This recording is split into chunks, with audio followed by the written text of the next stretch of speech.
जिज्ञासु के अंदर में थी नहीं, लेकिन गुरु ने जागृत की है।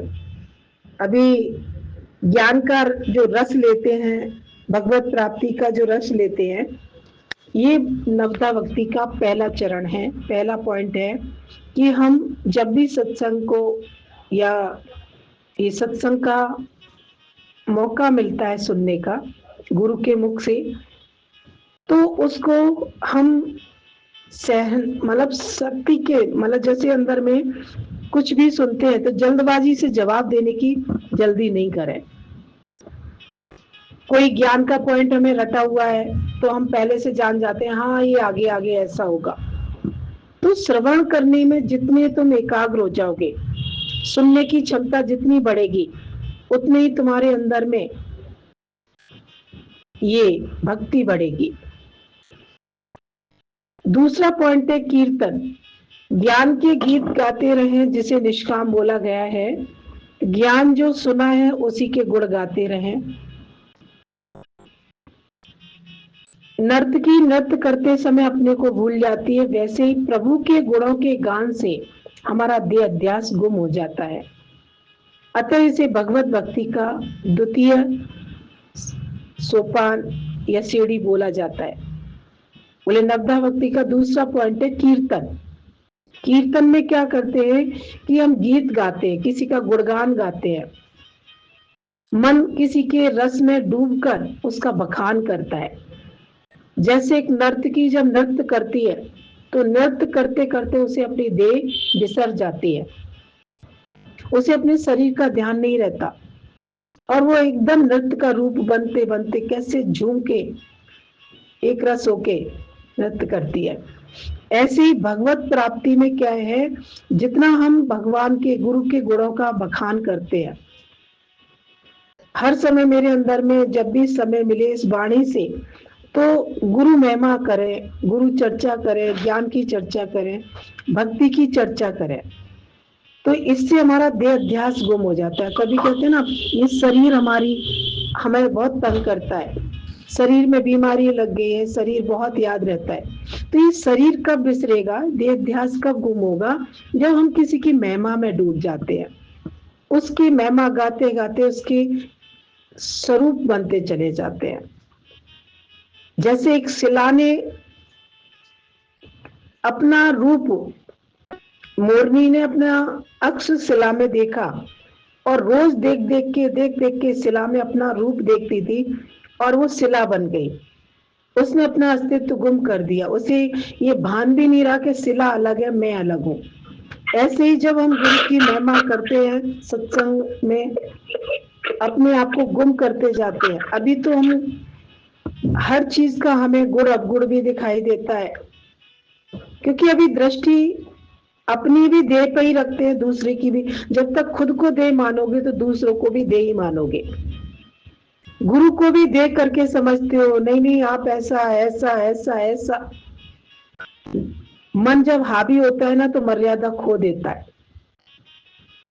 जैसे हम संसार में खुद को समझ के चलते हैं, ऐसे ही गुरु में भी, क्योंकि जैसा खुद को जानोगे उतना ही गुरु को जान पाओगे।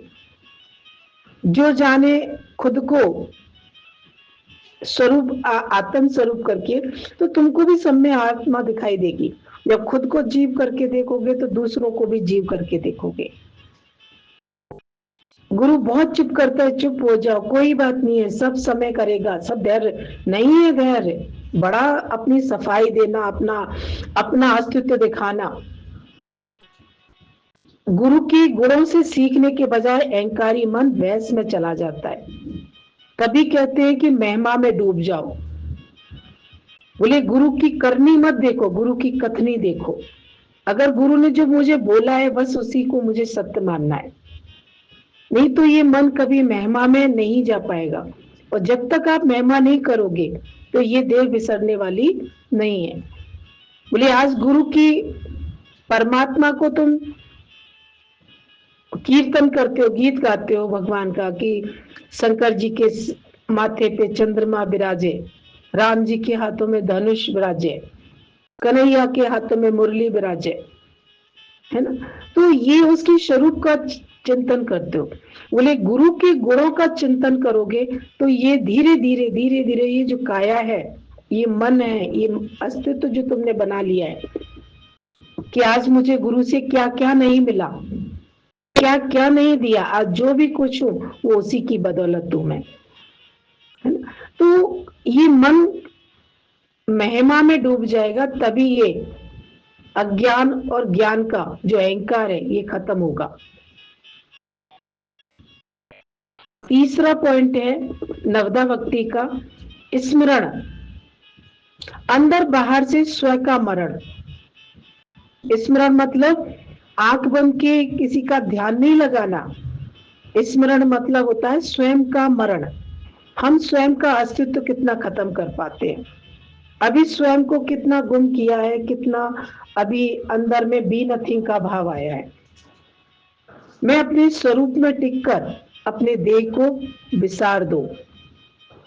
स्वयं गुरु से अपनी मौत खरीद करो कि गुरु मैं जीते जी जग में मर गयो रे, आनंद भयो रामा। अभी बात कब तक लगती है, किसी के स्वभाव संस्कार कब तक तुम्हें बुरे लगते हैं? जिनसे मन मिल जाता है उनके स्वभाव संस्कार एडजस्ट कर लेते हो, और जिनसे मन एडजस्ट नहीं होता उनके स्वभाव संस्कारों को बुराई के रूप में इधर उधर इधर, कहीं कोना मिले कहीं कुछ मिले, तो तब तक तुम जिंदा हो तभी तो ये कर्म कर रहे हो। आज गुरु आपको बहुत समझाता है, नहीं किसी के गुण अवगुण को चिंतन में लाओ। चिंतन करना है तो गुरु का करो, भगवान का करो, अपने आत्म स्वरूप का चिंतन करो ना। नहीं ये फलाना ऐसे नहीं लगता, ऐसे है तो हद हो गई।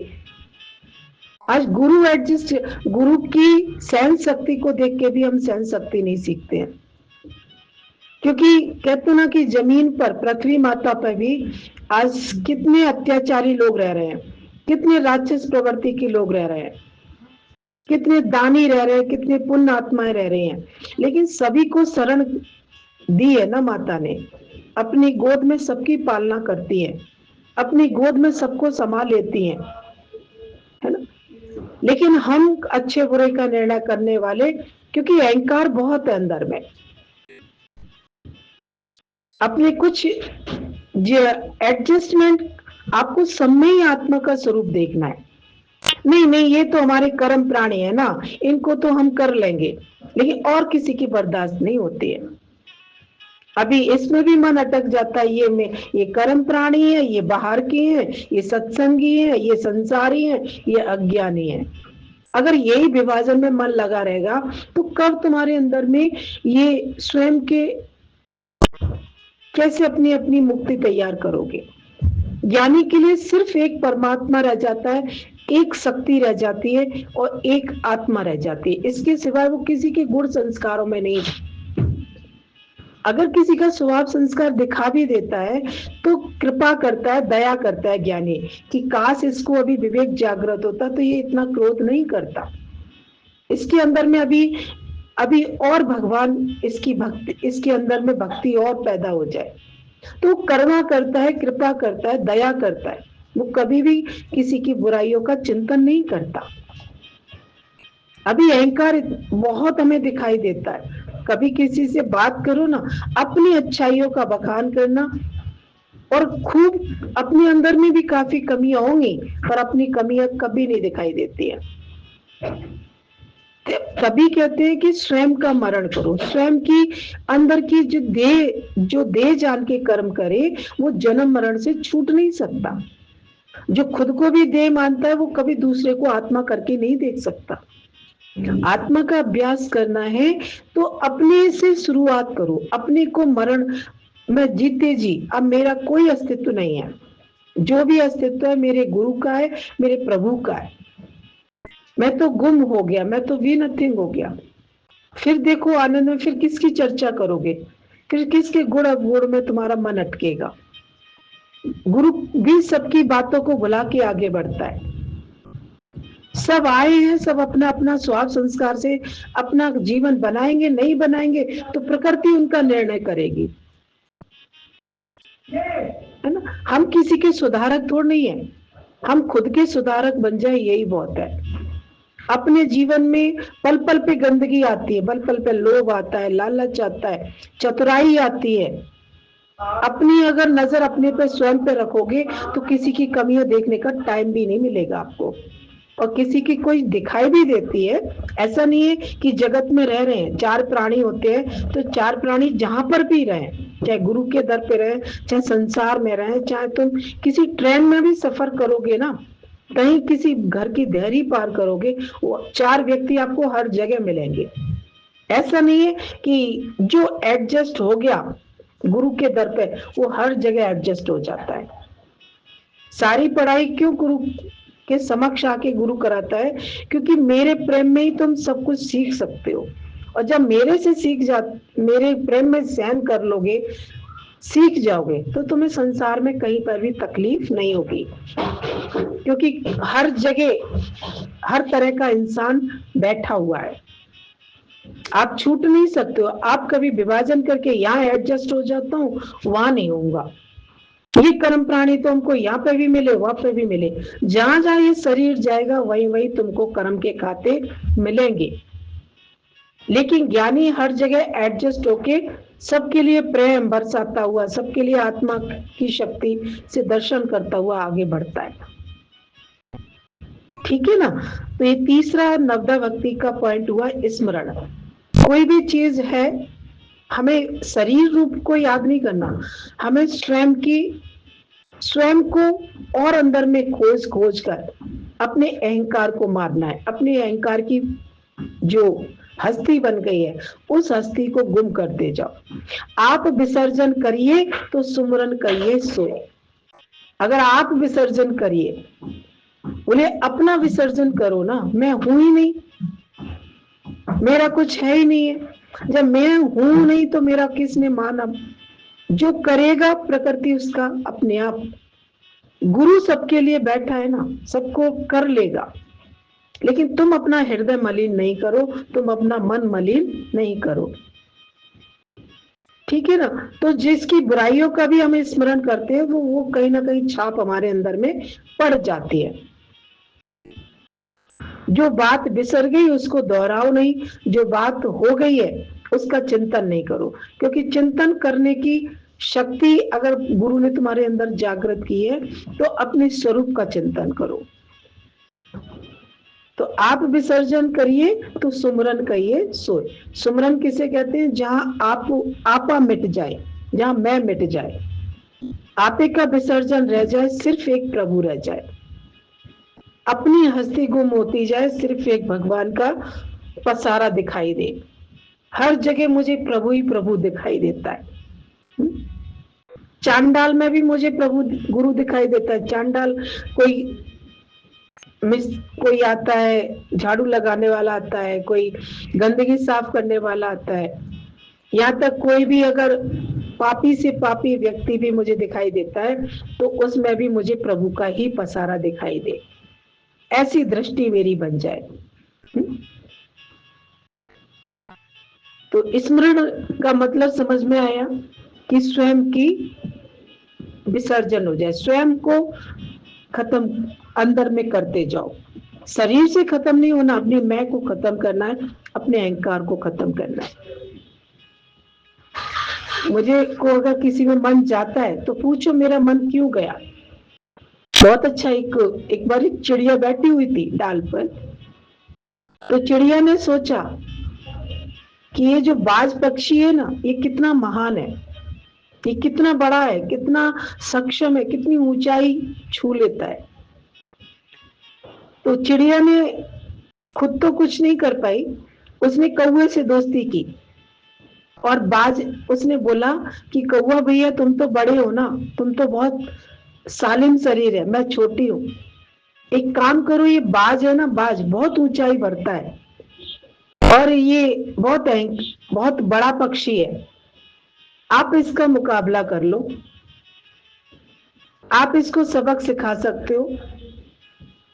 तो कौवे को चिड़िया की बातों में वो बहक गया और उसने बोला कि हाँ हाँ चिड़िया बहन चिंता नहीं कर, इस बाज को तो मैं सबक सिखाऊंगा।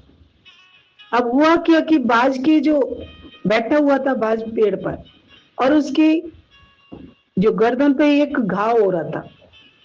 तो कौवे को क्या दिखाई देता है? कौवा हमेशा गंदगी पे बैठता है और मांस पे और घाव पे कहीं कुछ, इसको गंदी चीजें बहुत पसंद आती है। तो जो बाज बैठा हुआ था, बाज की जाके ऊपर पीठ पर बैठ गया और उसको जो घाव दिखाई दिया बाज की पीठ पर जो एक फोड़ा टाइप में हो रहा था, तो उसने उसको कुरेदना शुरू किया। लेकिन बाज कैसे हटाता उसको? और जो कौवा था वो चोंच मारता रहा। बाज ने सोचा ये तो मुझे दुख दे रहा है, कष्ट दे रहा है, तो उसने उड़ना शुरू किया और उड़ते उड़ते इतनी ऊंचाई पे उड़ गया जहां कौवे को सांस लेना मुश्किल हो गया। क्योंकि बाज को वो शक्ति दी है भगवान ने, वो बहुत आसमान की ऊंचाई की सैर कर सकता है। उसको ऐसे ही एनर्जी दी है, उसके ऐसे सेंसर दिए हैं। लेकिन कौवा जब ज्यादा ऊंचाई पे गया तो उसको घुटन महसूस होने लगी और वो सांस नहीं ले पा रहा था। तो धीरे ऊंचाई पकड़ते ही वो नीचे कौवा गिर गया। जब गिर गया तो कौवे की हालत खराब हो गई क्योंकि बेहोश हो गया। तो कभी हम किसी की सीख में चलते हैं, इससे सबक क्या मिला कि जैसे चिड़िया खुद नहीं कुछ कर पाई तो उसने कौवे को क्या किया, उसे क्रोध में लेके आई और उससे उसका कंपटीशन कराया। कौवा जब कहते ना कि कोई कुबुद्धि हो जाती है तो कुबुद्धि वाला व्यक्ति अपने आप को चेक नहीं कर पाता कि क्या मुझे इससे कंपटीशन करना चाहिए नहीं करना चाहिए। आपको संसार में कोई कोई बात बोलेगा ना, आप चल पड़ोगे, अच्छा ऐसी बात, ऐसा ऐसा ऐसा। अपने विवेक का इस्तेमाल करो। कोई आपको कैसे भी एडजस्ट करता है, कोई एडवाइस करता है, लेकिन तुम गुरुवान हो, गुरु के बच्चे हो, तो हमेशा सत्संग का स्वाध्याय करते हुए अपना निर्णय लेना। किसी की बातों में बहकना नहीं है, किसी की बुद्धि में चलना नहीं है। अब कौवे ने चिड़िया की बात मानी और जाके बाज से पंगा ले लिया, लेकिन चोट किसको लगी? कौवे को लगी। जब ऊपर ऊंचाई पे पहुंचा, ऑक्सीजन की कमी हुई तो वो गिर गया बेहोश होके। जब गिरा तो उसकी क्या बचेगा बताओ? तो बताया कि बाज ने तो अपनी सुरक्षा कर ली। बोले तुम भी संसार में किसी से टकराते हो ना, तो अपनी कैपेसिटी का ध्यान रखना। कभी किसी की कमियां देखने जाते हो, कभी किसी को कष्ट पहुंचाने जाओगे तो किसी का कुछ नहीं बिगड़ेगा, तुम्हारा बहुत कुछ बिगड़ जाएगा। कमी देखते देखते तुम कब कमी तुम्हारे अंदर में खामी आ जाती हैं। इसीलिए कहते हैं हरि दर्शन करो, आत्म दर्शन करो और प्रेम करते हुए सबसे इस संसार में चलते रहो। खामियां देखने का मेरा अधिकार नहीं है, किसी से बहस करने का मेरा अधिकार नहीं है। एक बात को कहना होता है और एक बात में क्रोध, आक्रोश और अंदर में अहम भावना से बात करना, हर चीज दिखाई दे जाती है ना। एक रिक्वेस्ट फ्रेम में कोई बात कही जाती है और एक अहंकार से बात बोली जाती है, दोनों में बड़ा अंतर होता है। गुरु भी आपसे कोई बात कहता है तो बड़े सरल तरीके से कहता है, अगर आप ऐसा करोगे तो ऐसा सही रहेगा। वो आपसे जिद नहीं करता। क्यों? क्योंकि गुरु को तुम्हारी जिस बात में कल्याण दिखाई देता है वो जरूर बोलेगा आपको। लेकिन दुनिया में अगर कोई आपको एडवाइस देता है, कोई खामियां बताता है, तो सतर्क रहना। किसी की बुराई कोई पीठ पीछे करता है, कोई आगे पीछे उसकी कमियां देखता है, तो कहीं ना कहीं गलत है। वो कहीं ना कहीं ज्ञान की प्रवृत्ति में नहीं है। तो अपने आप को जागृत करते हुए अपने दामन को बचाते हुए चलो। आज हम लोग सबरी की तरह बताया ना कि नवदा भक्ति के लक्षण हर जिज्ञासु में जब धीरे धीरे आते जाते हैं तो हमारी भक्ति बहुत पवित्र और बहुत शक्तिशाली हो जाती है। तो श्रवण करना है गुरु के वचनों को, कीर्तन करना है तो महिमा गानी है अपने प्रभु की, और स्मरण करना है तो स्वयं का अंत करना है, स्वयं की मैं को गुम करना है। बाकी के पॉइंट आगे 9 है लेकिन आज 3 पूरे कर दिए। तो धीरे धीरे इन सब चीजों को समझना है उतावले मत होइए, क्रोध में मत आइए, आवेश में मत आइए। इस संसार में जो पिक्चर चल रही है उसे सत्य मत मानिए। जब हम किसी चीज को सत्य मानते हैं तभी हमारे अंदर में खलबली मचती है। हर चीज को पिक्चर की तरह, पासिंग शो की तरह देखिए, ठीक है ना। आज गुरु ने हमें अपनाया है तो सबको गुरु ने बहुत माफियां दी है, बहुत प्रेम करके बैठता है, तभी कोई जीवन बदलता है। आज हम बदल गए तो ये तो नहीं कि हम आसानी से बदल गए, धीरे धीरे धीरे धीरे प्रेम करते करते एक दिन ऐसा होता है जब हमारा अहंकार विलीन हो जाता है, अंदर में हम आत्म भाव में आते जाते हैं, तो धीरे धीरे जिसको फायदा लेना वो ले लेगा, नहीं लेगा वो प्रकृति परमात्मा बैठा है उसका रास्ता दिखाने के लिए। गुरु तो एक माध्यम है, आपको सत्य का आईना दिखाता है। जो गुरु की बात मान लेता है वो प्रकृति की चोट से बच जाता है, वो परमात्मा की चोट से बच जाता है। फर्क इतना है कि गुरु सरल रूप में आया है तुमको मार्गदर्शन देने के लिए, और उसको भी नहीं समझ पाए तो फिर प्रकृति और परमात्मा की मार से नहीं बच पाओगे, ठीक है ना। तो गुरु का दिल बहुत बड़ा है, वो नहीं चाहता कि प्रकृति तुम्हें दंडित करे या गुरु परमात्मा तुम्हारे लिए कोई हथियार उठाए। इसलिए गुरु आप पे करुणा करके अपने आंचल में लेके तुम्हें हर बुराई से बचा के सीधे मार्ग पर ले जा रहा है, सबसे सेफ्टी करता हुआ। संसार भी तेरा कुछ नहीं बिगाड़ पाए, तेरा अहंकार भी तेरा कुछ नहीं बिगाड़ पाए, ठीक है ना। तो समझते जाओ धीरे धीरे और अपने अंदर को जागृत करो अपनी, क्योंकि अंदर में अभी मैं बहुत जागृत है ना, तो वो तुम्हें चैन नहीं लेने देती है। कहीं पर भी कोई भी कुछ दिखाई दे तो स्वयं में डूबो, स्वयं से निर्णय लो और जल्दबाजी नहीं करो, परेशान नहीं हो जाओ।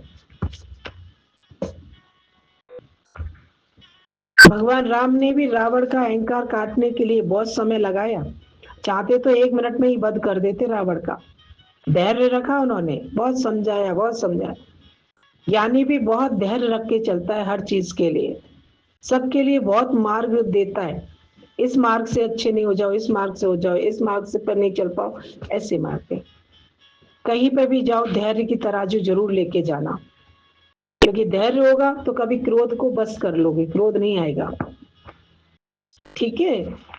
अपने आप को ही संवारना है, अपने आप को ही बनाना है।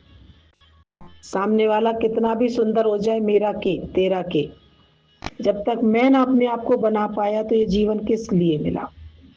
तो स्वयं को ही गढ़ने में टाइम लगाओ केवल।